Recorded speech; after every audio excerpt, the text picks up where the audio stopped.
Good evening, everyone. How are you? This is Enrique Sanchez, founder and director of Spanish United. And this evening, we have a very special guest. Would you be kind enough to introduce yourself to the audience, please? Say that again, please. I said, would you be kind enough to introduce yourself to the audience, please?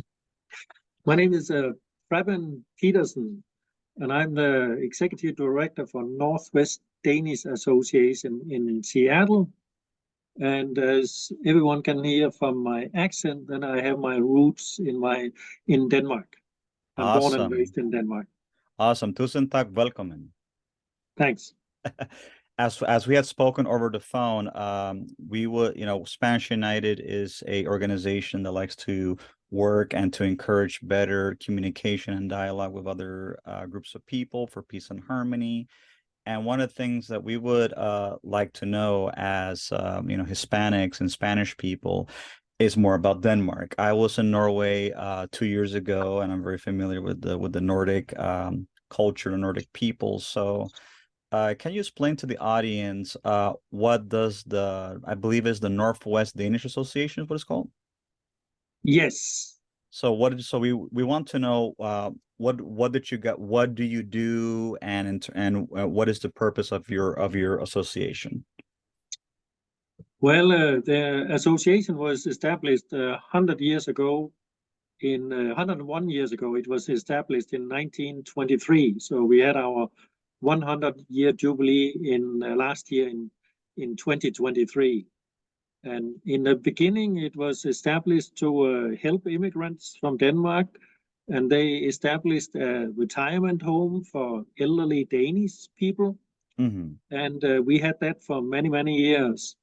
But about 30 years ago, then there was not so much need for a home for elderly people anymore. The society has developed, and we sold the home for elderly people, and then we bought this building we are in today, where we gather Danish people who have immigrated from Denmark or who have roots in Denmark.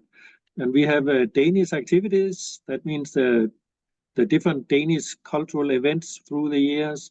We have some Danish speakers and other speakers too. And we give away, we have some scholarships for people of Danish origin. So Awesome. we are kind of I would say, a cultural center where we get people together. We have a hall.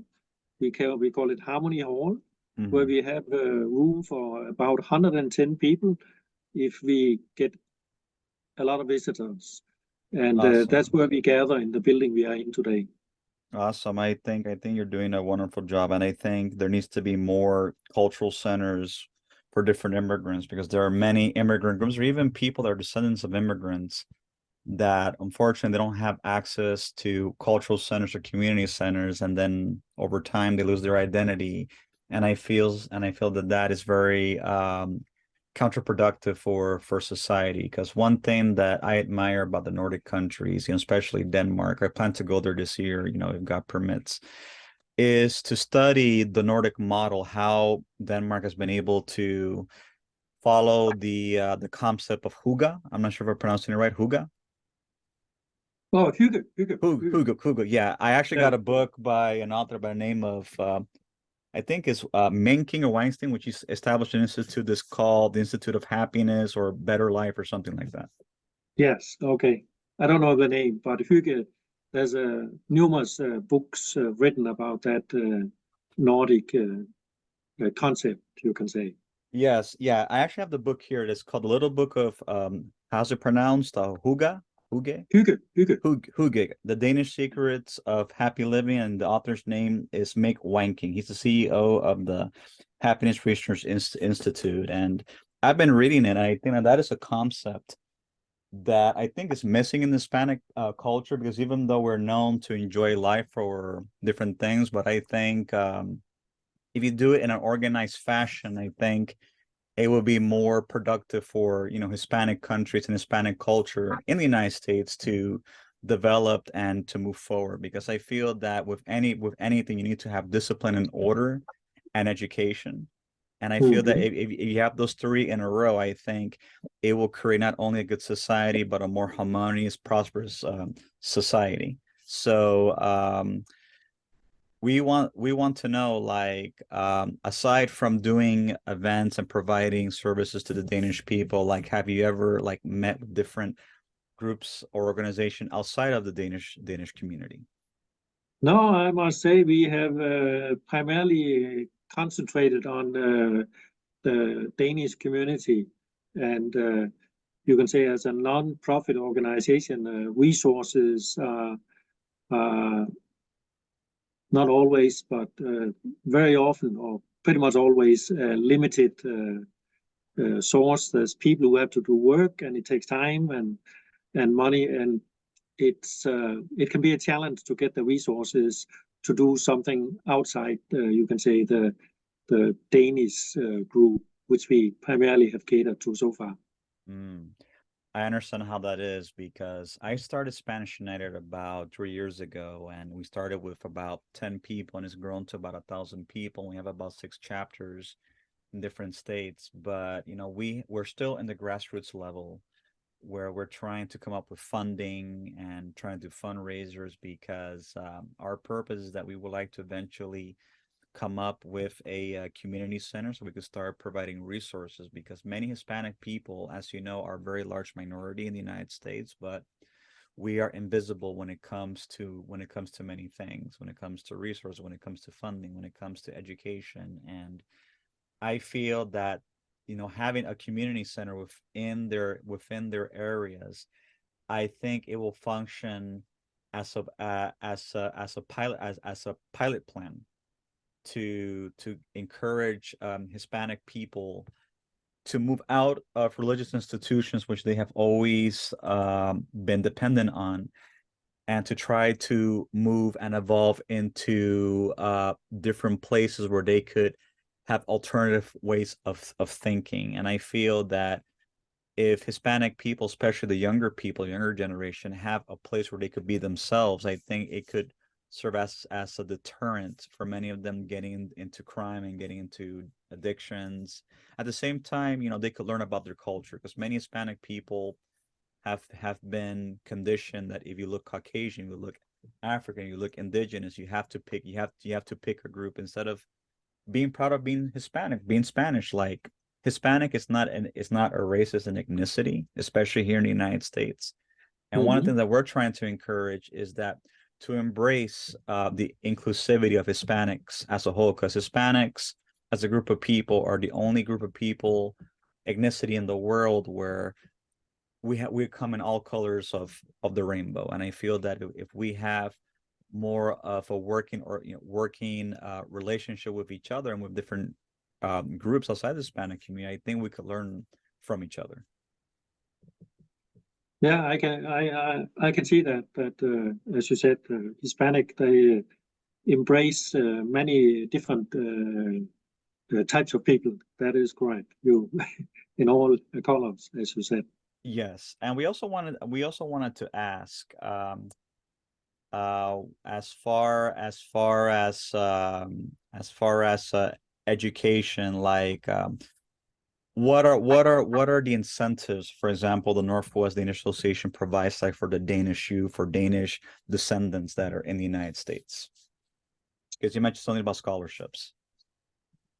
Well, we have given out a few scholarships, and then we try to have some program on in our house or in our Harmony Hall, which can attract people of, you can say, all ages, and to give them a sense of the culture in Denmark and learn about the roots and so they have both, you can say, the American way of life and also some culture from their roots. I can say Nice. myself, I have two kids who are 19 years old, and they are born in America, so they are Americans. But I always spoke Danish to them to give them some Danish talking. They spoke English to me, but I spoke Danish to them. Hmm. But after high school, I said they should spend 6 months in Denmark to learn the culture and the language, and so they kind of could combine that with the US. And that's a year and a half ago. So they decided to stay over there a little longer in Denmark than I initially planned. Are So they it's in I have twins. nice. So Congratulations. so I think it's very important that you keep your culture and you kind of combine it with what you meet in America. And Absolutely. that goes for the Danish culture, and you can say for the Hispanic culture, from whatever country you come from in the Hispanic world, that you have to maintain that and combine that with the US culture. I definitely agree with you, and I feel that when the younger generation in particular has a connection to the home country, no matter where it is, I think it gives them not only a sense of identity, but a sense of purpose. And a sense of purpose to do good, not only in the host country that they're living in, but also for the diaspora at large. Because I am working with different communities outside the Hispanic community that are considered refugees, some are considered at-risk people. But one thing that I do admire is that they try to maintain their customs and culture at the same time to preserve their identity, because I think it's very important, because I feel that when you have a sense of identity, you want to do for your community and do better. And I feel that especially in the United States, Hispanic people are more pressured and they're more under assault in terms of assimilation. So we're trying to combat that by providing alternatives that, yes, you could be American and have the American way of life with the American dream, but you cannot forget where you come from. Because I feel that with many European Americans of all nationalities, they have lost their identity. And I feel that if they would have kept some of that identity, like for example, like in Canada, you have a lot of people in Canada that are been there for 10 generations, but they still have a sense of identity with being Canadian and being for where their ancestors came from. I think that's something that's going to help in creating a more harmonious, stable, prosperous society. Yeah, and you can say a better understanding of the world as a whole.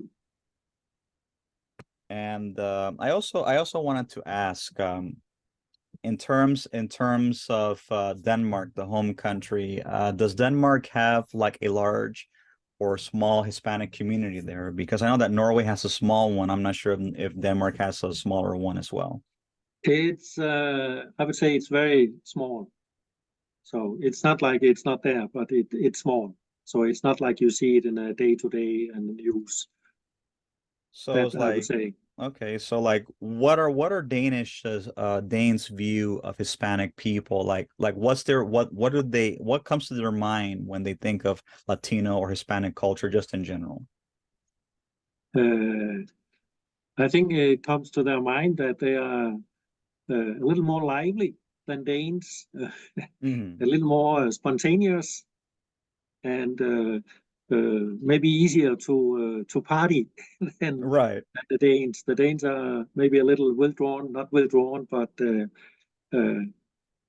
uh, They're so more uh they're more reserved, as they say. yes, yes, and It's it's very similar I to Norwegians. yes, I can tell you a personal experience which I remember very clearly. Now I'm not a teenager anymore, but I was a foreign exchange student in Denmark, in the US when I was a teenager. And that was back in 75, 76. And when we left, before we were a group of American field service students, and the day before we left, we were actually invited to the White House in Washington, D.C. And the president at that time, which was President Ford, he had held a small speech for us out Hmm. in the garden, Hmm. and we were maybe probably a good 1,000 students there. And when we Scandinavian students met each other again after have not seen each other for a year, we met each other on the trip over to the US. Hmm. And now we were going back after 1 year. We kind of would say, hi, how are you? And kind of the quiet way, where all the Hispanic, they would be much more loud when they saw each other again after a year. Hmm. Much more spontaneous, much more. kind of Antonio, great to see you. Where the Scandinavians were a little more quiet in it. Right. But that's kind of, I think, the Scandinavian or Danish way of thinking of Latinos, that they express their feelings a little louder and better, you could say, and spontaneously. Yeah, my views of Danish people, especially when I was little, had to do with three things: Legos, blue cheese, and stories by Hans Christian Andersen, like The Ugly Duckling, The Little Mermaid, those types of things. Yeah, you got it. You got it. That is correct.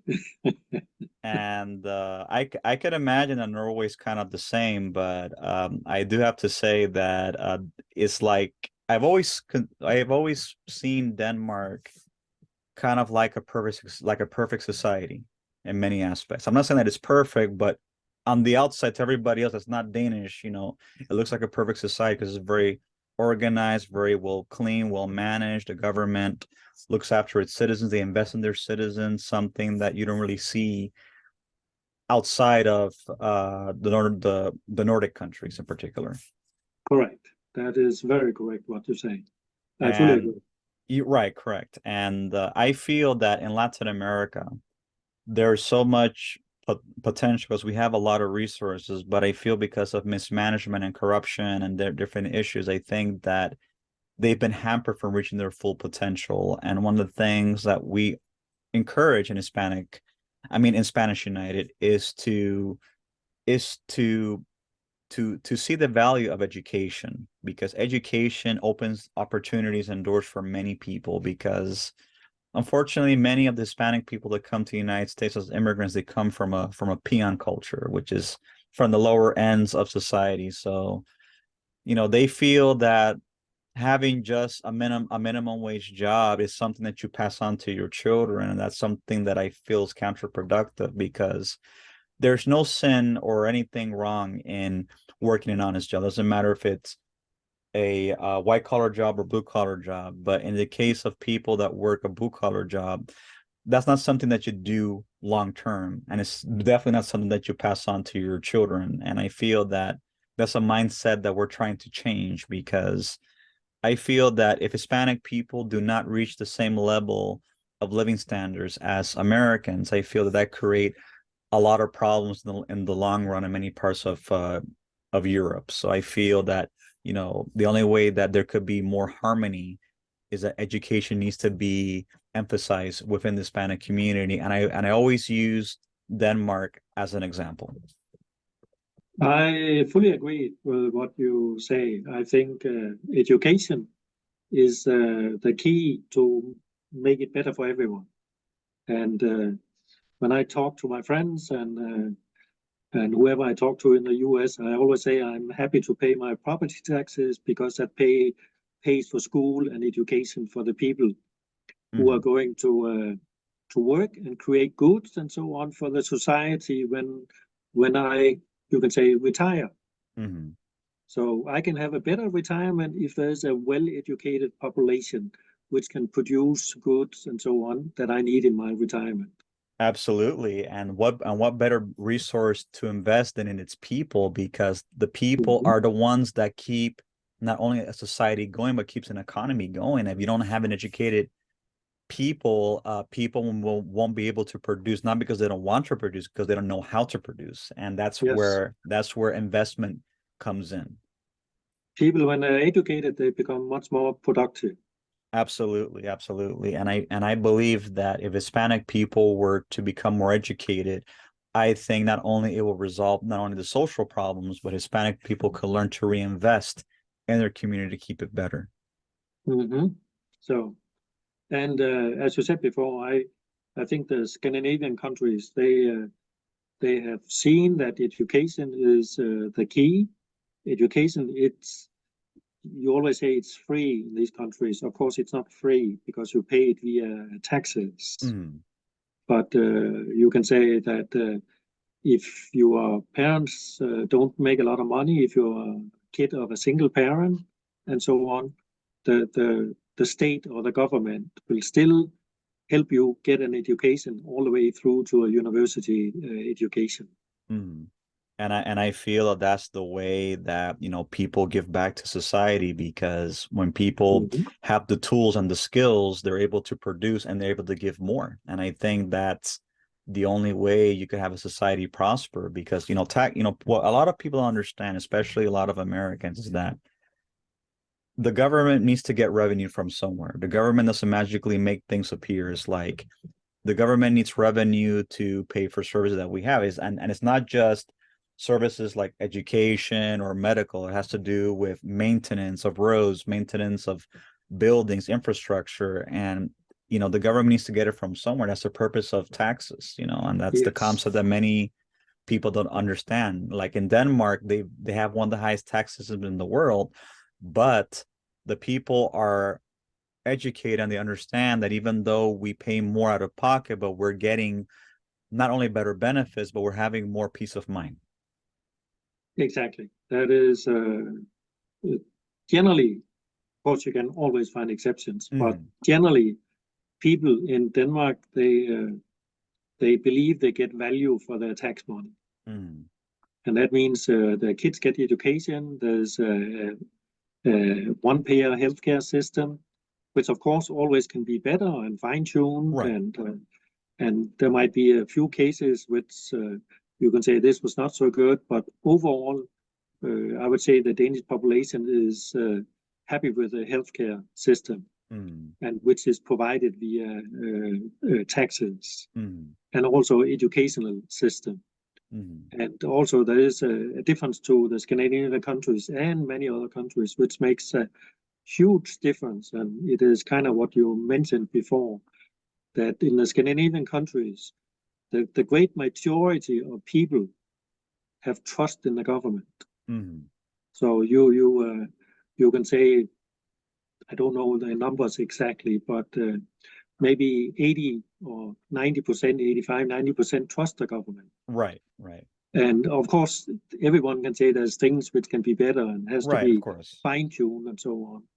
But that makes a very different society compared to a country or a society where you can say 80% do not trust the government. And I feel that when people don't trust the government, it causes the government to be less efficient.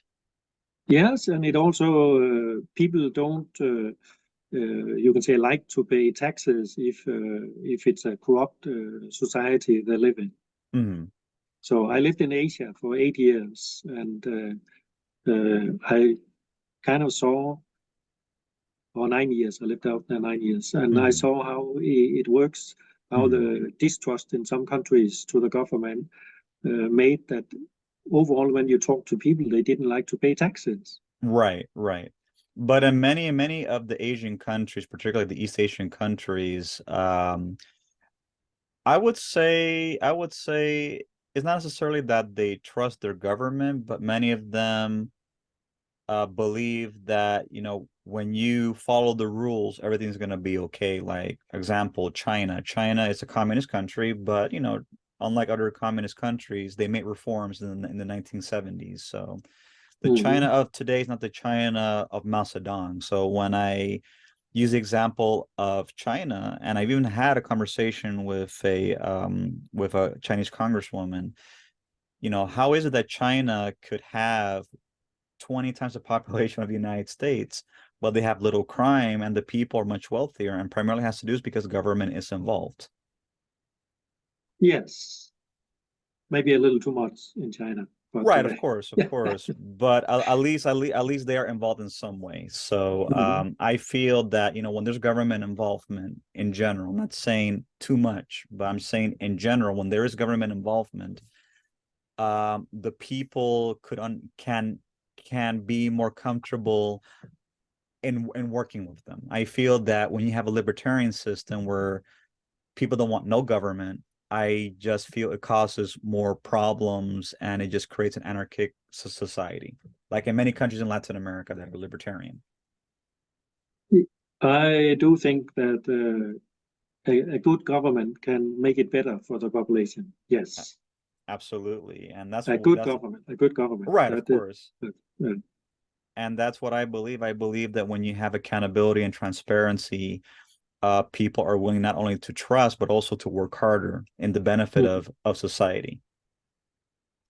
I agree. So Yes.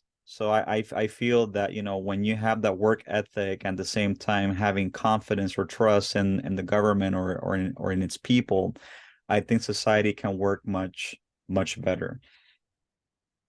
I agree. Fully agree. And I also wanted to say that I definitely would like to work with the Northwest Danish Association. Do they have any chapters in the state of California that I could possibly, work with in the future? Well, we are we are kind of we are standalone here, but there's Danish associations in many states, and it's not we have a direct relationship to any of those in California. But I do know there is some Danish associations in California. I know there's one in San Francisco, but I've never been there. Mhm. I know I heard I about it. I know that there is a Danish cultural center in Yorba Linda, which is in Southern California, and there's a huge church there. I'm not sure if you're familiar with them or not. Not that one. I'm not. And I have done work with them in the past, and that's how I kind of got introduced to Danish culture was through them. Okay, okay. Maybe I And should make a field trip down there. yeah, you should. I would love to meet with you in person one of these days. So, So anyway, our time is concluded, and I wanted to thank you very much for being on the show. I truly appreciate it. And for the people that are listening on your side, if anyone wants to reach out to us on Spanish United, we are on all social media platforms. We are on Spanish United, YouTube, Facebook, Instagram, and Twitter. And if anyone wants to, give it out to a donation, they're free to, no obligation. So as soon as I finish with this podcast, I will email you the link, and you could share it with everyone that you want to share it with. sounds great. And thank you very much for your time and reaching My out. my pleasure. Tusen tak and good night. Thanks. Bye bye.